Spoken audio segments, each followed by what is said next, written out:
In the summer of the 1970s, a mysterious new disease began crippling families in a quiet Connecticut town. Now, doctors were baffled because patients were suffering and no one could explain where it came from. They called it Lyme disease. Today, it's one of the fastest growing epidemics in America. But here's the disturbing part. Across the water from Lyme, Connecticut, on a small guarded island, the US government was experimenting with ticks. And not just studying them, they were weaponizing them. Plum Island's Lab 257 wasn't your run-of-the-mill research center. Its roots trace back to Operation Paperclip, when Nazi biochemical scientists were brought into America. Behind locked fences and security patrols, they worked on pathogens, animal diseases, and yes, ticks. They were interested in the ticks' potential as vectors in germ warfare. Just as these experiments ramped up, Lyme disease exploded just 8 miles across the water in Old Lyme. 8 miles. That's alarmingly close. So let's be reasonable. The ticks may have drifted or even been carried by birds and deer. Yes, they frequently go between the island and shore. I guess the government didn't think that one through too good. The official story says it's all just one big coinky-dink. Coincidence. Really? Well, there's growing evidence to suggest that Lyme disease wasn't a tragic but natural phenomenon. It was a human creation. And even more horrifying, it was released on purpose. I'm Genua, and this is America's Strangest History. Tonight, we pry open the doors of Lab 257. I want to know if the government unleashed this epidemic on us. Don't you? To understand why Plum Island exists at all, we gotta rewind. The year was 1899. The US government bought Plum Island. It's just a lonely spit of land at the eastern tip of Long Island. At first, it was a military base called Fort Terry, coastal defense. But its role shifted over the decades that followed. By the 1950s, Fort Terry had been quietly converted into a germ research outpost. And that's when Lab 257 was born. Now, if you've heard of Operation Paperclip, the secret government program where Nazi scientists were smuggled into America after World War II, this is where things get really chilling. Among them was Dr. Eric Traub, a man with expertise in biological warfare and disturbingly tick-borne pathogens. Can you guess where he worked? Plum Island. According to the declassified records, Traub had run experiments for the Nazis on Rugen Island using ticks to spread disease. Now, after the war, America put him to work doing what else? Tick research. So right from the start, Plum Island wasn't about curing sick farm animals. It was about controlling disease as a weapon. Cows, pigs, sheep, deer, they were all test subjects. And the lab's location, isolated but close enough to the mainland, made it the perfect place to experiment with dangerous pathogens. Pathogens that officials swore would never leave the island. But of course, they did. From the outside, Plum Island looked harmless. Rolling grass, a few white buildings, and a small harbor guarded by men with rifles. But inside those walls, history tells a very different story. Over the decades, Lab 257 became the scene of repeated accidents, power failures, and biosecurity breaches that government officials did everything they could to bury. Employees reported animals escaping pens, ventilation systems breaking down, and decontamination showers that simply didn't work. The place was literally falling apart. One technician even described birds nesting inside exhaust ducts. Those are the same ducts used to vent the lab's air. Storms flooded the island more than once, sweeping seawater through the animal containment areas and carrying debris straight into the Long Island Sound. The official story is that everything was contained, but there's no way to prove that. I guess we'll just have to take their word for it, even in the face of overwhelming evidence to the contrary. Got that? Now here's where it gets unnerving. Plum Island sits just 110 miles from Manhattan. It's surrounded by nearly 15 million people between Long Island and the city. If anything escaped, even a single infected tick, it wouldn't just stay isolated for very long. Migrating birds, deer, wind currents could easily carry it ashore, and there are accounts suggesting that's exactly what may have happened. In the 1970s, strange carcasses began washing up on beaches near the island. Ducks, seagulls, even deer, all dead with signs of infection. Lab staff were told not to talk about it. Then local farmers began reporting mysterious sicknesses in livestock. And right around the same time, just 8 miles across the water, the first cases of Lyme disease appeared in Old Lyme, Connecticut. Coincidence? Maybe. But when you line up the dates, the geography, and the secrecy, Coincidence sounds more like cover-up. It started quietly in the early 1970s. Families in the small New England town of Old Lyme began showing up at the doctor's offices with bizarre symptoms: fatigue, muscle pain, rashes that looked like bullseyes. For some, it was paralysis. For others, memory loss, hallucinations, symptoms that felt like madness. At first, doctors thought it was arthritis. They called it Lyme arthritis because so many children were suddenly coming down with it in the very small community. But as the months went on, it became clear this wasn't arthritis at all. It was something new, something infectious. And here's where things get unsettling. The earliest recorded cases began appearing in the mid-1970s. Now, coincidentally, this is the exact period when Plum Island's tick experiments were in full swing. Coincidentally, declassified files from first-hand accounts from employees confirmed that ticks were bred, tested, and in some cases released into controlled field trials. Controlled, supposedly. Lyme disease first appeared just 8 miles from that very island. The odds of that happening naturally, astronomically low. Researchers later discovered that the bacterium behind Lyme, Bacilli burgdorferi, shares striking similarities with pathogens known to have studied at Lab 257. It's a spirochete, a corkscrew-shaped bacterium that's just like syphilis, and it attacks the nervous system, the joints, and the heart. It can hide inside your tissues for years. Some scientists even believe it had been genetically altered, engineered to persist, to evade the immune system, to mimic other diseases so it's nearly impossible to diagnose. By the late 1970s, the so-called mystery illness spread across Connecticut, New York, and beyond. Yet the US government never once investigated the possibility that Plum Island could be the source. Not publicly, anyway. And when the reporters started asking questions, the doors to Lab 257 slammed shut. To understand what may have happened on Plum Island, you have to know a man named Erich Traub.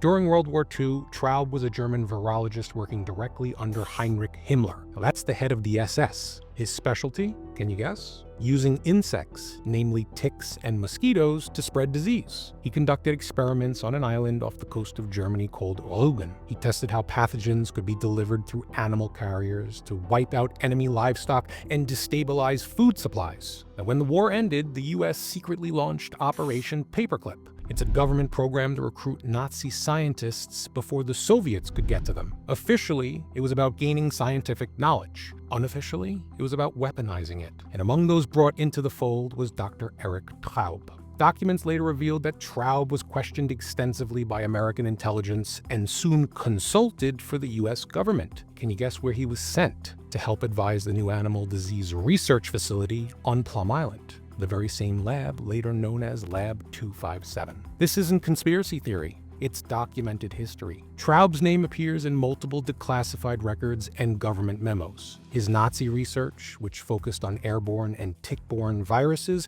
mirrors the kind of work that would later define Plum Island's mission. Witnesses described Traub visiting the island multiple times in the early 1950s, long before the public ever knew the facility even existed. He reportedly gave lectures on viral vectors, how insects and animals could be used to carry and transmit diseases across borders. Now, the US military had already been experimenting with this idea. They were infecting mosquitoes, fleas, and ticks to see how effectively they could spread pathogens. It was a biological warfare sanitized under the label of defensive research. If Traub's experiments were continued or expanded on Plum Island, then the emergence of a tick-borne disease just across the water 20 years later starts to look less like bad luck and more like a continuation of Nazi science carried over into the Cold War.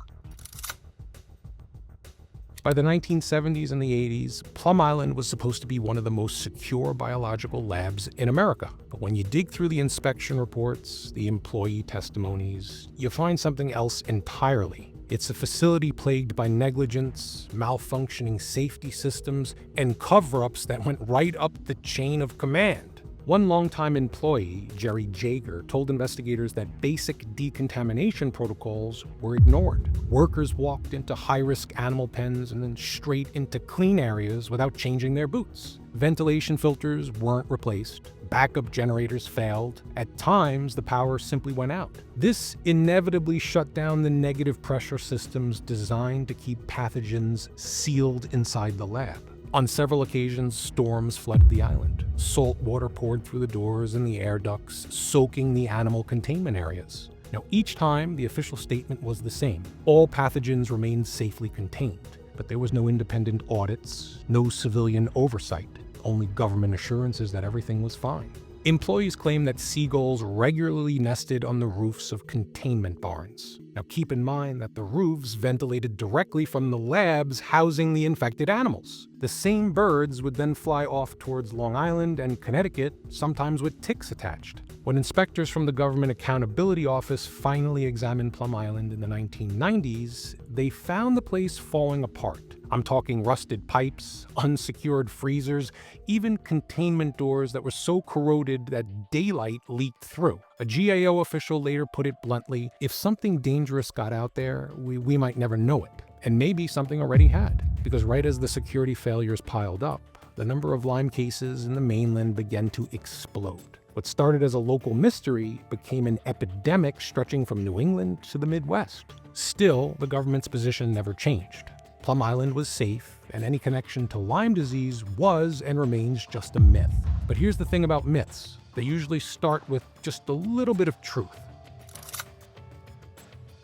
If you really want to know whether something ever left Plum Island, you don't need to dig through the declassified files or trust government press releases. You just have to look around the island. In the late 1970s and early 80s, fishermen began reporting strange things washing up along the Long Island Sound. I'm talking dead birds, seals, even livestock drifting ashore. Their bodies showed signs of infection or lesions that the local vets couldn't explain. Ducks were found hemorrhaging from the eyes and beak. In one case, a farmer in nearby Orient Point discovered a deer lying dead on his property. It was crawling with ticks. This was just days after a major storm flooded Plum Island's containment areas. Is this coincidence? Maybe, but the timing lined up perfectly with reports from lab workers describing similar animal deaths inside the facility. Environmental investigators later found that soil and water samples taken near the island contained traces of pathogens identical to those used in livestock experiments. Now, some species of ticks collected from local birds were carrying strains of Barilli.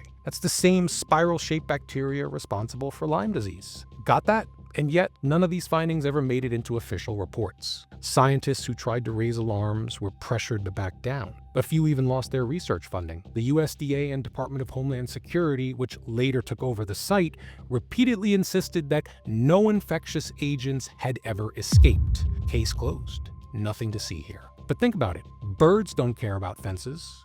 Deer don't read warning signs. And the wind doesn't stop just because there's a red line on a map. Plum Island sits at the crossroads for migratory birds traveling up and down the Atlantic Flyway. Every year, hundreds of thousands of birds stop there. Some nest on the island itself before continuing north to Connecticut and New York. If even a handful of those birds carried infected ticks, the spread of the disease would have been inevitable. So when people say Lyme disease just appeared out of nowhere, it's not entirely true. It appeared from across the water. It was carried, perhaps unknowingly, by creatures the lab used as part of its own experiments. And the more you look, the more it seems like Plum Island didn't just study diseases, it seeded them.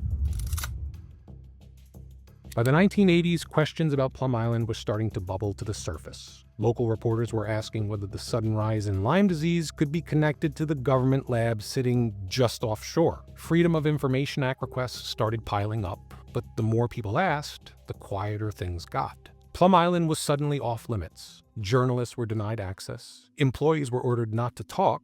When the press did manage to contact former workers, they were met with a familiar pattern: fear. Many refused to go on record. Others hinted they'd been warned not to discuss national security matters. One former lab employee told Newsday in the late 1990s that strange outbreaks among test animals were routinely destroyed, not documented. Another said that when biological spills occurred, supervisors instructed them to clean it up and shut up. And when independent researchers tried to study the connection between Plum Island's pathogens and Lyme disease, their work suddenly hit a bureaucratic roadblock. Funding was cut, permits denied, data classified, the truth was being covered up. It was as if an invisible hand reached down and erased every lead before they even made headlines. In 2002, author Michael Carroll tried to investigate the lab himself. He found the same roadblocks. The USDA refused him entry, citing security. FOIA requests were heavily redacted. Locals warned him that people who got too close to the truth often got visits from federal agents reminding them to stay in their lane.